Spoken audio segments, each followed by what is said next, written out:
Okay, so get this. A cat, a town hall, and a €325,000 plumbing bill. It sounds like the setup for a joke. Right. But it's a true story.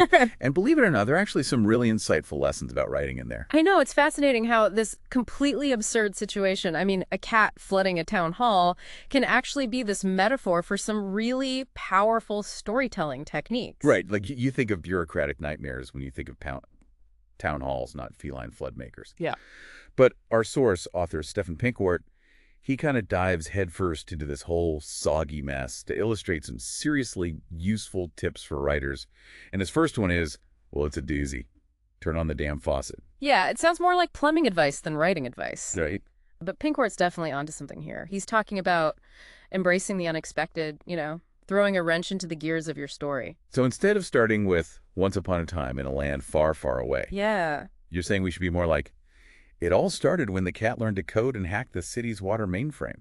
Well, not quite that extreme, but you get the idea. It's about disrupting expectations. Pinkwart actually gives this great example in the article. He starts with a totally normal setup, like, I thought I had the perfect life job partner, a working toaster. See, totally relatable. Until the toaster starts posting, like, passive-aggressive memes on your ex's Facebook page. Exactly. That's exactly the kind of curveball Pinkwart's talking about. It's unexpected, it's funny, and it makes you immediately want to know more. It's kind of the literary equivalent of that cat turning on the faucet. You just can't look away. Okay, so we've unleashed the chaos. Now what? Pinkwart's second tip is be the chaos, not the order. So we shouldn't just be describing the chaos. We should be, like, embodying it in our writing. Yeah, think of it this way. The cat wasn't just a passive observer in this whole flood situation. It was the architect of the whole watery mess. Right. So just like that cat had its own agenda, so should our stories. We're not just reporting events, we're crafting an experience. And experiences, especially the good ones, are very rarely predictable. So finding that extraordinary in the mundane thing Pinkwart keeps talking about, does that mean that I should be staring intensely at my coffee cup, like waiting for it to morph into a magical portal? Maybe save the intense staring for your characters? Okay. But you're touching on a really key point here. Pinkwart actually uses this example of waiting for the perfect parking spot. We get so fixated on finding that ideal situation that we miss out on opportunities, both in life and in our writing. It's like, who cares if the parking spot's a little crooked as long as the story's good, right? Uh-huh. What really stood out to you about this idea? It's the power of perspective. We don't always need these grand, dramatic events to create compelling narratives.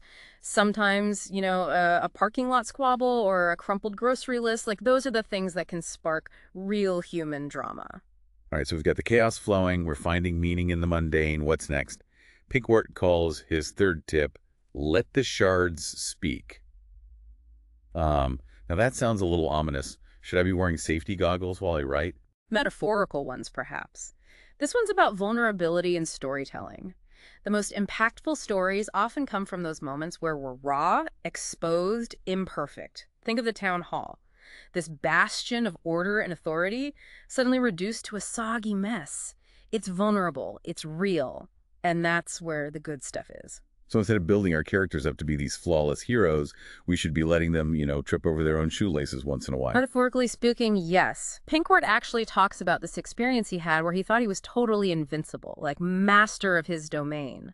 Then the stray cat scratches him to pieces, literally and figuratively. Sounds like that cat was really living up to that chaos theme. But I get it. It's that humbling experience that makes him realize that he's not as in control as he thinks he is. Exactly. And when we as writers, when we allow our characters to experience that same vulnerability, to have their illusions shattered, it resonates with readers on a much deeper level. So it's not about hiding those cracks and imperfections. It's about letting them shine through, because that's where the real humanity is. Precisely.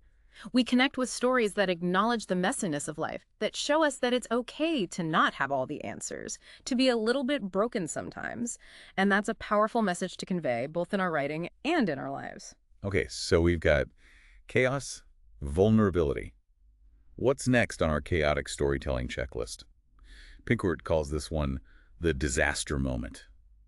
I'm starting to think I need hazard pay just to, talk about this article. Don't worry, the metaphorical floodwaters are receding. But this tip is all about that buildup of tension, that anticipation leading up to a climactic twist. Think back to that cat in the town hall. We knew something was coming, right? That slow drip, drip, drip of the rising water, and then bam, the whole place is a swimming pool. But Pincourt doesn't just tell us about the cat in the town hall, right? He throws in this personal anecdote to really drive the point home. Oh, yeah. I thought the cat was harmless, even kind of cute, until I caught her with my credit card in her mouth, apparently hacking into my Amazon account. That's the kind of twist that leaves you speechless and then laughing out loud. Yeah. It's unexpected, it's hilarious, and it makes you wonder, what's this cat going to get up to next? It's the literary equivalent of that hold my beer moment, right before things get really interesting. Exactly. It's about jolting the reader out of their comfort zone, keeping them guessing what's coming next. You're not just leading them down a predictable path, you're taking them on a wild, unpredictable ride. All right, so we've embraced the chaos, we've let the shards speak, we've had our disaster moment. Is there anything left to do besides file an insurance claim? Actually, Pincourt's final tip, the post-damage hack, is all about finding hope and meaning amidst the chaos. It's like, okay, things got messy, but now what? How do we pick up the pieces and move forward? So instead of just focusing on the destruction, we should be looking for those little glimmers of hope. Those moments where the characters, and maybe even the readers, they start to realize that maybe something good can come out of all this mess. He uses this really beautiful analogy of a flood washing away dirt as a metaphor for personal growth after setbacks. It's like saying, okay, things got messy, but now we have a clean slate. Let's rebuild, but let's rebuild something even stronger, something more beautiful. You think about that town hall. Yeah, it was a disaster, but maybe it needed that shakeup, Maybe it needed that flood to wash away the old and make way for something new, something better. Exactly. And that's the beauty of storytelling. It allows us to explore these complex themes, these ups and downs of life, in a way that's both entertaining and insightful. It's about connecting with the human experience, even in its most chaotic forms. And with that, we've covered the 5 key tips from Stephen Pincourt's article. From embracing chaos, to finding the extraordinary in the mundane, to letting those vulnerable shards shine through. I'm feeling a little less like I need to wear a hard hat now, actually. Yeah, it's a reminder that storytelling is about more than just words on a page, It's about capturing the essence of the human experience with all its messiness and beauty. And sometimes a little bit of chaos is exactly what we need to create something truly memorable. So are you ready to unleash your inner chaos agent and shake things up in your writing? Do you want to be the one frantically trying to mop up the damage, or the cat leaving a trail of glorious chaos in your wake? Remember, nobody remembers the dryness. Be bold, take risks, and inject your own unique brand of chaos into your work. And if you're looking to dive deeper into the art of crafting unforgettable stories, we highly recommend checking out Stephen Pincourt's book, Poetry Master. It's a treasure trove of insights and inspiration, even if you're not a poet. It's a fantastic resource for anyone who wants to unleash their inner storyteller and embrace the power of language. And on that note, we'll be right back after a short. Wait, no breaks. Remember, we're diving straight into part 2 of this chaotic journey, so grab your metaphorical raincoats and get ready for more. So we've established that a well-placed dose of chaos can really make our stories more captivating, but how do we actually translate that into practical techniques? Yeah, it's easy to say embrace the chaos, but what does that actually look like on the page? Do I need to set my manuscript on fire for inspiration? Hold off on the arson for now. Pincourt's tips aren't about literal chaos. They're about disrupting what's expected. He encourages us to, break free from those tired formulas and predictable plot points that honestly just make readers roll their eyes. So no more damsels in distress, no more chosen ones destined to save the world, no more conveniently placed magical artifacts. Man, my fantasy novel just went out the window. Out with the old, in with the chaotic. Think about it. Wouldn't you rather read a story about, a damsel who saves herself, a chosen one who maybe trips over their own destiny, or a magical artifact that turns out to be a glorified paperweight? Okay, I'm kind of seeing the potential here, but how do we actually create those unexpected moments? Is there a formula for chaos? Pincourt would probably say that a formula for chaos defeats the whole purpose, but he does offer some concrete strategies. Remember his tip about be the chaos, not the order. That's where techniques like plot twists, red herrings, and unreliable narrators, that's where they come into play. So instead of leading our readers down this straight and narrow path, we're throwing in some detours, some dead ends, maybe even a few trapdoors for good measure. Exactly. Think about the psychological impact that has on a reader.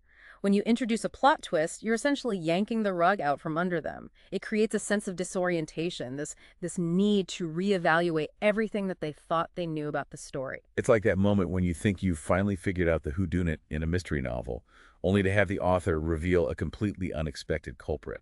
Talk about a mind-blowing experience. And those mind-blowing experiences, that's what keeps readers hooked. They create suspense, intrigue, and just this desire to keep turning the pages to see what other surprises are in store. Okay, so we're disrupting expectations, throwing in some twists and turns, but how do we make sure that our stories don't just become like a jumbled mess of random events? There's got to be some method to the madness, right? Absolutely. Pinkwart emphasizes that chaos, at least in storytelling, it's not about randomness, it's about purposeful disruption. He compares it to jazz music. There's improvisation, unexpected notes, but there's also this underlying structure, this rhythm that holds it all together. So we're not just throwing paint at the canvas and hoping for the best. We're still creating a cohesive narrative, but we're doing it in a way that's surprising, engaging, and maybe even a little bit dangerous. Exactly. Think of it like this. You're building a house, but instead of using the same blueprint that everyone else uses, you're adding your own unique architectural flair. You might throw in a curved wall here, a skylight there, maybe even a secret passageway just for kicks. So the foundation is still solid, but we're adding those unexpected elements to make it more interesting, more memorable. I like the way you think. Pinkwart also reminds us that the goal of chaos, at least in storytelling, is not just to shock or confuse the reader. It's about deepening the emotional impact of the story. So it's not just about the wow factor. It's about using those chaotic elements to reveal something deeper about the characters, the themes, maybe even the human condition itself. Precisely. Think back to Pinkwart's story about the cat scratching him. That moment of chaos, of vulnerability, it forces him to confront his own ego, his own illusions of control. And that confrontation, that moment of raw honesty, that's what makes the story so relatable, so impactful. So even though we're talking about chaos, about shaking things up, it's ultimately about creating a more authentic, a more human experience for the reader. Exactly. And that's what great storytelling is all about. Connecting with our readers on a human level, reminding them that we're all in this chaotic journey together. That's actually a beautiful way to put it. But enough with the warm and fuzzies. Let's get back to the chaos. What are some practical ways we can implement Pinkwart's tips? Well, one technique is to play around with point of view. Instead of sticking with, a traditional first-person or third-person narrator, why not try something a little more unconventional?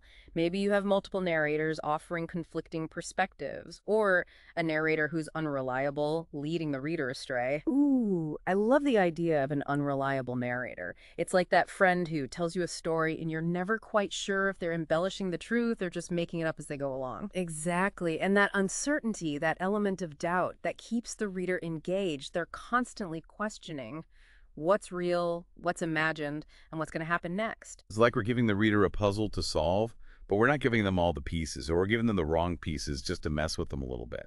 And that's where the fun comes in. Pinkwart encourages us to be playful, to experiment, to not take ourselves too seriously. After all, if a cat can flood a town hall, we can certainly inject a little chaos into our stories. So to all our listeners out there, let's embrace the chaos. Turn on those damn faucets and see what kind of glorious mayhem we can create. All right, so we've explored Pinkwart's, chaotic commandments for storytellers. But before we unleash this horde of, wild writers upon the world, let's talk about his book, Poetry Master. Yeah, this book, it's not just for poets, Right. It's for anyone who wants to kind of unlock their storytelling potential. Pinkwart's like this wise, eccentric mentor who pushes you to break the rules and find your own voice. And Poetry Master isn't your typical writing guide. It's more like a creative playground where Pinkwart guides you through a series of exercises and experiments, designed to just spark your imagination. One of the things I love about this book is it really encourages you to explore different forms of expression. Right. It's not just about writing traditional narratives, it's about playing with language, finding these unexpected connections, and pushing the boundaries of what's possible. So we're talking poems, short stories, maybe even some experimental performance art. Should we be expecting interpretive dance inspired by leaky faucets in our next writing workshop? Maybe save the interpretive dance for your personal time. Okay. But you're right, Pinkwart really emphasizes the importance of finding the form that best suits your story, your voice, your, unique way of seeing the world. It's like he's saying, forget the cookie cutter approach to storytelling. Embrace your inner weirdo, find your own rhythm, and just let your creativity run wild. Which, honestly, is pretty refreshing in a world that often tries to, fit us all into neat little boxes. Absolutely. And that's what makes Poetry Masters so valuable. It empowers writers to break free from those constraints, to experiment, to play, and to, discover their own unique storytelling superpowers. So if you're feeling stuck in a creative rut, if your stories are feeling a little too predictable, a little too tame, Poetry Master might be just the antidote you need. It's a call to action for all of us to, embrace our inner chaos agents and create stories that are as bold, as unexpected, and as wonderfully messy as life itself. And on that note, we'll leave you with Pinkwart's own words of wisdom. Nobody remembers the dryness, so go forth, brave writers. Turn on those damn faucets and flood the world with your unique and unforgettable stories. Be creative.